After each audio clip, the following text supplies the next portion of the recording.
Selanjutnya kami berdua akan mengundang dengan hormat sosok berikutnya yang berada di atas panggung. Beliau akan menyampaikan sambutan, memberikan semangat kepada seluruh kafilah dan juga sekaligus membuka seluruh rangkaian acara kita malam hari ini. Langsung kami akan undang dengan hormat, kita akan apresiasi kehadiran beliau, Gubernur Jawa Barat, Kang Deddy Mulyadi.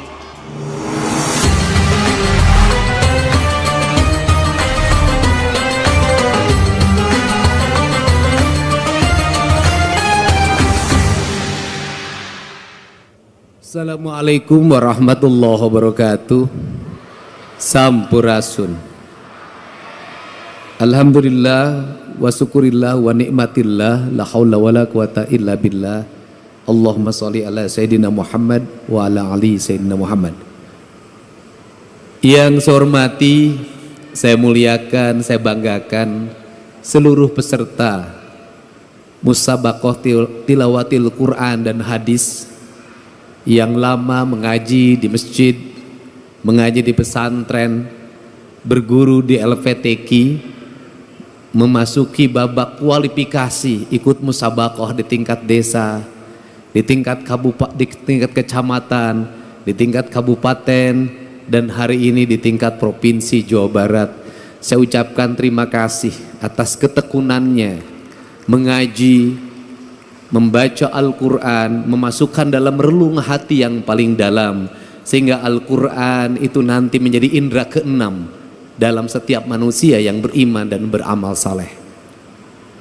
Pada malam hari ini saya mengucapkan terima kasih juga dan rasa syukur dari Ciwidey, Kabupaten Bandung yang kebun tehnya banyak di Babadin.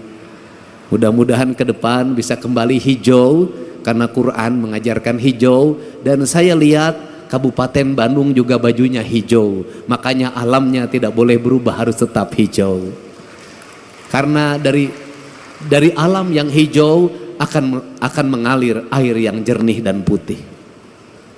Saya ucapkan terima kasih, dan nanti ke ajudan saya tadi sudah membaca Quran dengan baik, saya nanti nitip 50 juta. Karena untuk mencapai tingkatan itu lama. Tapi kalau yang tadi ngaji tadi adalah Bupati Kabupaten Bandung, saya kasih 100.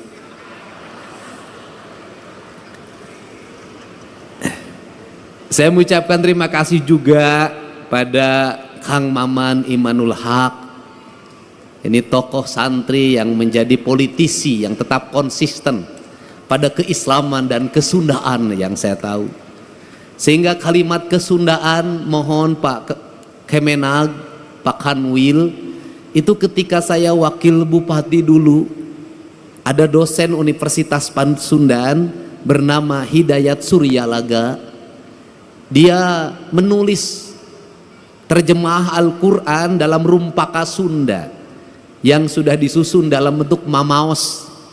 Dan saya minta di tahun depan itu masuk menjadi salah satu cabang yang diperlombakan, yaitu mamaos dalam bahasa Sunda, tapi isi mamaosnya adalah terjemahan Al-Quran.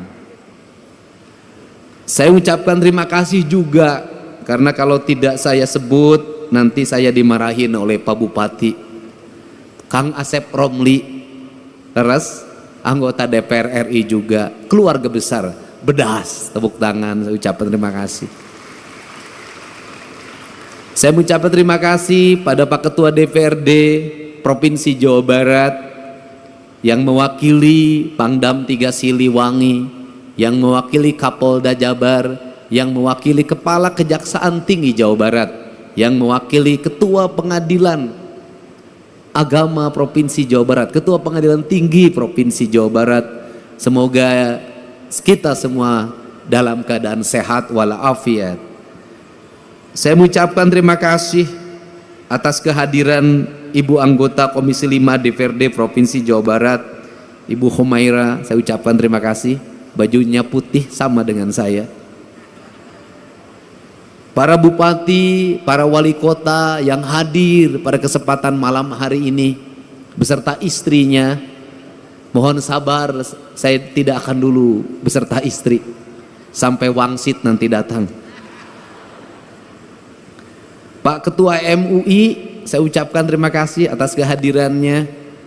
Para Ketua LVTQ yang telah sukses menyelenggarakan kegiatan ini. Seluruh tamu undangan yang berbahagia. Kita hari ini memasuki pada sebuah fase di mana kita mengagungkan Al-Quran. Al-Quran yang diagungkan oleh kita adalah Al-Quran yang dilihat dari sisi estetika pembacaan. Dari estetika pembacaan itu pada akhirnya akan lahir pemaknaan. Karena nilai-nilai agama kalau tidak disampaikan secara estetika, maka kita tidak akan bisa memahami Sang Maha Kuasa. Kita ini sampai hari ini memaknai Allah, sujud pada Allah, itu baru sampai pada tingkat estetika, belum sampai pada tingkat hakikat, pada tingkat makna, pada makom spiritualitas yang tertinggi. Kita baru sampai pada tingkat estetik. Kita tertarik untuk salat dengan khusyuk manakala imamnya berestetika dalam mengimami kita semua. Kita bolak-balik pergi umroh,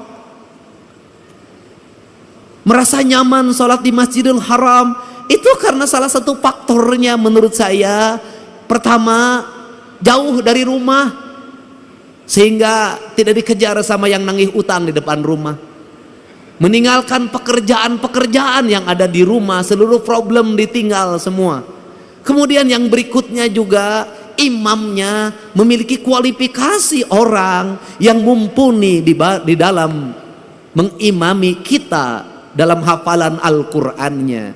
Setelah itu jangan dilupakan, bukan hanya imam, teknologi sound systemnya yang sangat tinggi dan harganya mahal. Kemudian kita seringkali berlaku tidak adil. Berlaku tidak adilnya apa? Seringkali orang-orang yang berdakwah mengejek imam-imam yang ada di kampung kita, yang bacaannya tidak begitu sempurna, qiraatnya tidak begitu menarik. Kemudian juga diperbandingkan dengan Masjidil Haram, tidak adil. Kenapa? Imam di kampung kita, satu, hidupnya bukan hidup dari mengimami. Ngimaman macul terus kah sawah, ngimaman poe pare itu kahujanan, ngimaman pamajikan di imah gogorowokan. Dia tidak fokus menjadi imam. Yang itu yang pertama, artinya dari sisi keikhlasan dia lebih ikhlas dari siapapun, tanpa digaji oleh DKM-nya, tanpa digaji oleh negara. Dia mengabdikan diri secara total menjadi imam, menjadi khotib, mengajar anak-anak di surau, mengajar anak-anak di pengajian-pengajian. Menurut saya bisa jadi yang dekat dengan Allah adalah dia, bukan yang di Masjidil Haram, tanpa membandingkan. Kalau yang di Masjidil Haram berapa gaji dalam setiap bulan? Rumahnya dijaga, kemudian dia spesifikasi imam, kemana-mana didampingi, lebih gagah dari gubernur Jawa Barat. Wajar. Aki-aki di Ciwidey, subuh-subuh kudu hudang, adana gogorok-gokan, nges adan capek-capek wenu datang hiji-hiji acan. Anu tukang umroh ge datang di lemur nama rajin soten keur umroh. Kemudian ada satu peristiwa ini yang azan di masjid, saking pusingnya ketika azan subuh tidak ada yang datang, kemudian dia berinisiatif adzan jam 9 pagi. Pada waktu adzan jam 9 pagi semua orang datang, ngamak. Sia gelo cenah moanya adan jam 8, ada naon sia teh. Si aki yang adan jawab, sia anu gelo mah. Ku aing di adanan subuh sia teu datang, di adanan jam 8 sia datang. Artinya bahwa negeri ini tidak kurang orang-orang saleh. Siapa orang-orang saleh? Orang-orang saleh adalah orang yang setiap hari tekun mengajar ngaji anak-anaknya di surau-surau, ditajuk-tajuk, dilanggar-langgar. Orang yang tekun setiap hari azan, orang yang tekun setiap hari ngimam, orang yang tekun setiap hari khutbah, meskipun jamaahnya terbatas, tapi dia tidak pernah datang ke bupati untuk meminta honor. Itulah orang-orang hebat di negeri ini. Jadi kalau kita ingin minta doa, mintalah doa pada dia, karena dia teruji menjadi orang yang ikhlas dalam hidupnya. Kalau kita ingin mencium tangan, ciumlah tangan dia, karena tangan dia lebih suci dibanding tangan yang lain. Dia mau mengorbankan diri dan waktunya demi peradaban, demi pendidikan, dan demi masa depan. Apa yang hilang di negeri ini hari ini? Yang hilang bukan orang yang hanya tartil baca Quran, tetapi yang hilang adalah tradisi mengaji. Seiring dengan pertumbuhan waktu, maka tumbuhlah di Indonesia modernisasi Al-Quran dengan metodologi pendekatan Iqra. Cara cepat menghafal Al-Quran, cara cepat membaca Al-Quran, prosesnya ditinggalkan. Lahirlah wisuda-wisuda TKA dan TPA di mana baik secara syiar, baik, hebat secara syiar, hebat. Tetapi di balik itu masjid-masjid sepi dari anak-anak mengaji. Tetapi di balik itu surau-surau kosong dari anak-anak mengaji. Tetapi di balik itu mereka tidak mengenal dan tidak dekat dengan masjid. Kenapa? Karena mengajarkan Al-Quran tidak di masjid. Karena mengajarkan Al-Quran tidak di surau. Akhirnya mereka yang penting bisa baca Al-Quran, tapi kedekatan emosi dengan masjidnya hilang. Akhirnya mereka jauh dari masjid. Yang kedua, hilangnya apa? Hilangnya proses. Dulu baca Al-Quran berlatihnya bisa 2 tahun baru bisa, 3 tahun baru bisa, ada yang 5 tahun baru bisa. Lambat sekali. Dari mulai ngeja, kemudian narawas, terus sampai belajar kuro, panjang sekali prosesnya. Dan pada waktu proses belajar itulah dia ke masjid. Dari proses itulah masuk perjalanan spiritualitas, kedekatan guru dengan murid, berlatih membaca Al-Quran, kemudian ada tingkatannya, ada yang levelnya pertama diajar pada level kedua diajar pada level yang ketiga diajar pada level yang keempat. Maka waktu maghrib yang kurang lebih 1 jam itu efektif untuk membangun 3 generasi. Generasi ngeja, generasi narawas, generasi yang kemudian belajar kuro, dan generasi yang lebih tinggi dari itu. Prosesnya berjalan, maka anak-anak tidak lepas dari masjidnya. Kemudian gurunya bukan hanya mengajarkan Al-Qur'annya, gurunya mulai mengajarkan makna. Maka anak-anaknya dilatihlah belajar puasa, belajar tirakat. Maka Al-Quran identik dengan pembelajaran tirakat, pembelajaran puasa. Kemudian pembelajaran tirakat itu apa yang dilahirkan? Maka Al-Quran itu tersublimasi dalam pikiran, dalam relung bawah sadarnya. Karena lahir dalam relung bawah sadarnya, maka ucapannya bisa jadi tidak tartil karena ustadznya ustadz kampung. Tetapi ingat, dalam ucapan yang tidak tartil itu lahir makna keikhlasan, karena dia bersenyamayam dalam jiwa yang bersih. Jiwa yang bersih itu celik putih, celak herang, cang bulan, 14 jalan gede sasapuan, tegenek temaluk balumbang timur narawangan. Apa yang terjadi? Ucapan-ucapan dari ayat Al-Qur'annya saciduh metu saucap nyata. Maka doa-doa pendeknya menjadi doa-doa yang sampai tembus ke langit-langit ilahiyah.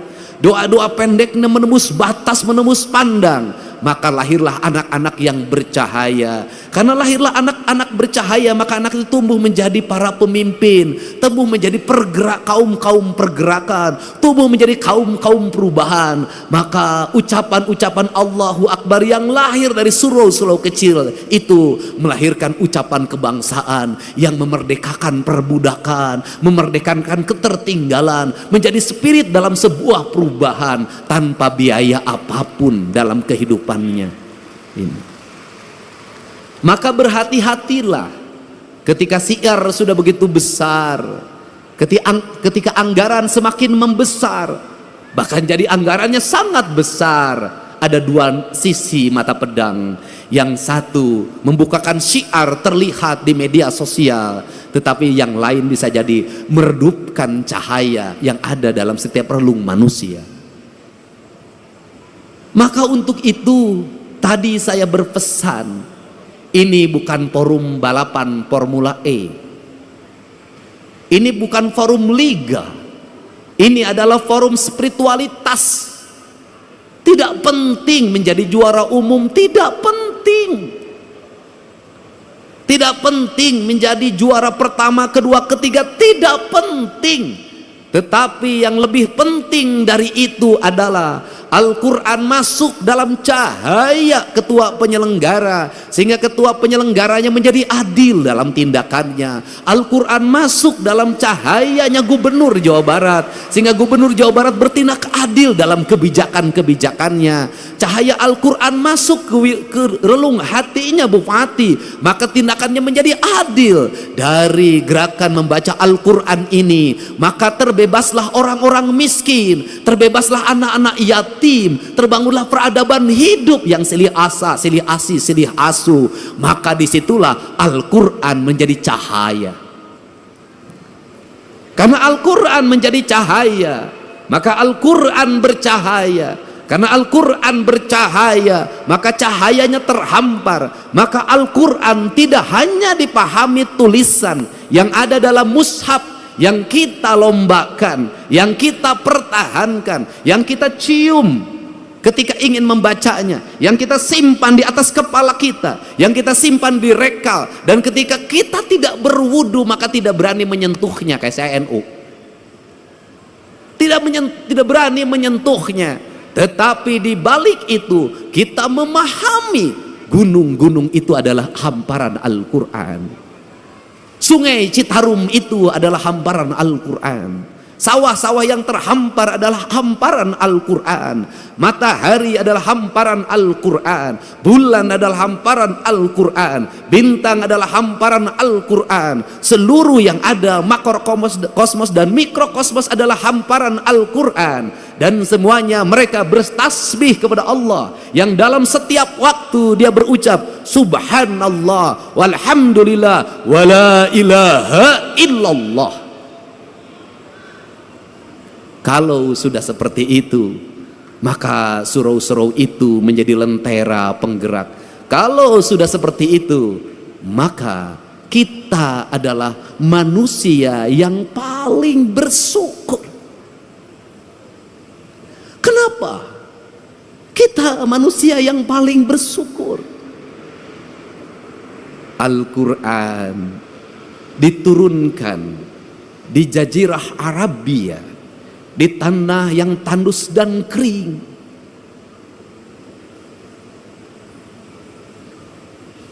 Di mana orang mengalami kesulitan untuk mendapatkan air. Kisah Nabi Ismail dengan Siti Hajar, bagaimana dia harus bolak-balik antara Safa dan Marwah untuk mendapatkan air. Begitu beratnya untuk mendapatkan air. Rumput-rumput mengering, batu-batu bertebaran, debu-debu berserakan di tempat-tempat di mana manusia mengalami kekeringan alam, lahirlah kekeringan hati, lahirlah kekejaman. Maka Allah menurunkan cahaya yang paling lembut hatinya, yang paling lembut hatinya. Siapa? Rasulullah Shallallahu Alaihi Wasallam. Lembut. Karena kelembutan itulah Al-Quran diturunkan. Tidak mungkin Al-Quran turun, nur cahaya kebenaran yang hadir ke hatinya Kanjeng Rasul, kalau Kanjeng Rasul tidak memiliki kelembutan hati yang lebih lembut dari sutra apapun, tidak mungkin. Maka dari kelembutan itu lahirlah ucapan-ucapan yang lembut. Dari ucapan-ucapan yang lembut itu lahirlah ucapan-ucapan yang indah. Dari ucapan-ucapan yang indah itu mempengaruhi pikiran manusia lewat telinganya, karena lahir gelombang elektromagnetik yang dipancarkan dalam kekuatan spiritualitas, di mana angin-angin yang keras, debu-debu yang bertebaran dikalahkan oleh gelombang Al-Quran yang mempengaruhi pikiran manusia. Maka Allah itu berbuat adil. Al-Quran diturunkan di tanah tandus itu. Tetapi Al-Quran yang dikirimkan di tanah tandus itu dibawa lewat pendekatan budaya, tanpa kekerasan, tanpa peperangan, bercerita tentang kisah Ramayana, bercerita tentang kisah Mahabharata, bercerita tentang kisah Pandawa, ada dalam sosok Dharma Kusuma. Maka dicanangkanlah yang disebut dengan dua kalimat sabda. Dua kalimat sabda itu disebutnya layang damus kalimus syada, yaitu yang diletakkan pada pikiran seorang pemimpin sebagai nilai ajaran. Nilai ajaran itu melahirkan Pandawa 5, yaitu Dharma Kusuma, Bima, Arjuna, Nakula, lan Sadewa. Lahirlah gerakan politik kebudayaan para wali, mengenalkan agama Islam lewat pendekatan kebudayaan. Lahir simbol-simbol silib, sindir, sindang, siloka, sasmita. Kenapa? Karena dia berhadapan dengan masyarakat Sunda, masyarakat Nusantara yang tidak terbiasa dengan bahasa kasar. Dia terbiasa dengan bahasa simbol, bahasa makna. Karena dia terbiasa bahasa simbol, bahasa makna, maka masuk dalam ajaran, dalam pembelajaran. Quran pun disampaikan dalam pembelajaran dan ajaran. Kemudian rasa hormatnya ditinggikan. Quran diletakkan pada sebuah derajat yang sangat tinggi, diletakkan dalam lingkungan peradaban sederhana pedesaan. Lahirlah di kita. Apa keuntungan kita? Keuntungan kita lebih dari orang Arab. Keuntungan kita lebih daripada jazirah Timur Tengah. Kenapa keuntungannya? Kita mendapat dua. Satu, kita mendapat Al-Quran sebagai sebuah produk nilai ilahiyah yang memiliki nilai estetika yang sangat tinggi. Tetapi juga kita dilahirkan pada sebuah alam pasundan yang sangat indah. Ketika Quran bercerita tentang air yang jernih di surga, ketika Quran bercerita tentang hamparan gunung yang indah di surga, ketika Quran bercerita tentang buah-buahan yang nanti ada di surga, seluruh cerita-cerita itu sebenarnya adalah realita hidup yang kita dapati. Itulah Ciwidey, itulah Cipanas, itulah Pangalengan, itu realitas dunianya. Untuk itu, karena kita sudah diberi peradaban surga yang nanti akan kita sampai surga keabadian, maka pesan saya, kalau mencintai Al-Quran, rawatlah Cipanas sebagai simbol surga kesucian. Rawatlah Ciwidey, rawatlah Pangalengan, rawatlah gunung-gunung itu yang melahirkan air yang mengalir, bak sepenggal tanah yang diturunkan dari surga. Rawatlah pohon-pohon itu, karena itu adalah alam yang digambarkan oleh Allah dalam Al-Quran. Jangan terbalik. Satu sisi kita sangat memaknai Al-Quran dan menghormati Al-Quran sebagai ayat yang tertulis, tapi di sisi lain tangan kita merusak alam, padahal itu adalah ayat yang tidak tertulis. Jadi saya tidak mau lagi dengar ke depan. Mudah-mudahan saya akan berusaha dengar Cipanas, berubah pikirannya menjadi jelek. Dengar Ciwidey, berubah pikirannya menjadi jelek. Dengar Pangalengan, berubahlah pikiran menjadi jelek.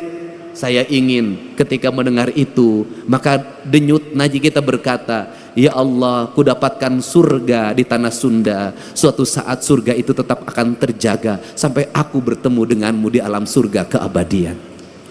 Prinsip kemahaindahan. Untuk itu saya mengucapkan terima kasih. Pada hari ini kita bersama-sama memaknai makna-makna Al-Quran, memasukkan Al-Quran dalam relung batin kita sebagai bentuk cahaya atau nur yang menuntun kita dalam indera alam bawah sadar kita. Karena indera alam bawah sadar itu pada akhirnya akan senantiasa menjadi petunjuk, dan petunjuk itu akan lahir bagi orang-orang yang menjaga rasa dan cintanya. Karena petunjuk hanya akan lahir pada orang-orang yang memiliki kelembutan hati, kedamaian jiwa, dan ketenangan relung diri. Maka peliharalah Al-Quran, simpanlah dia di relung hati kita, dalam isi denyut jantung kita, sehingga hidup kita senantiasa mendapat petunjuk. Dengan kalimat kata orang Sunda, memahami Allah dalam orang Sunda, pahamilah dari sisi Rahman dan Rahimnya saja sudah cukup. Insya Allah akan hidup tenang, tentram, dan bahagia, walaupun tetap menjadi duda. Saya ucapkan terima kasih. Mudah-mudahan pertemuan ini menjadi pertemuan kebahagiaan, kemuliaan. Dengan mengucapkan Bismillahirrahmanirrahim, musyabaqah tilawatil Quran dan hadis tingkat Provinsi Jawa Barat pada hari ini, hari Ahad, tanggal 15 Juni 2025, dengan resmi saya nyatakan dibuka.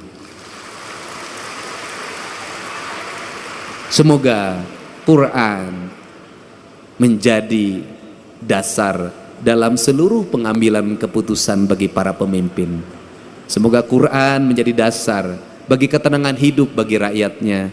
Dan semoga Quran tetap menjadi cahaya yang menuntun kita menuju kebenaran yang hakiki. Wallahu muwaffiq ila aqwamit thoriq. Assalamualaikum warahmatullahi wabarakatuh. Sampurasun.